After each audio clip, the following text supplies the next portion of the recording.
ഷാപ്പിലെ കള്ളും പിന്നെ പൊന്നാരി നെല്ലും താവീടും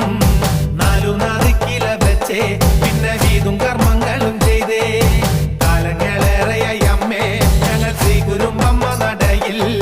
രേവതി നാളിലെന്നെത്തും പിന്നെ അശ്വതി കാവു തീണ്ടാനായി ഷാപ്പിലെ കള്ളും പിന്നെ പൊന്നാരി നെല്ലും താവീടും 4 കിലോ വെച്ചേ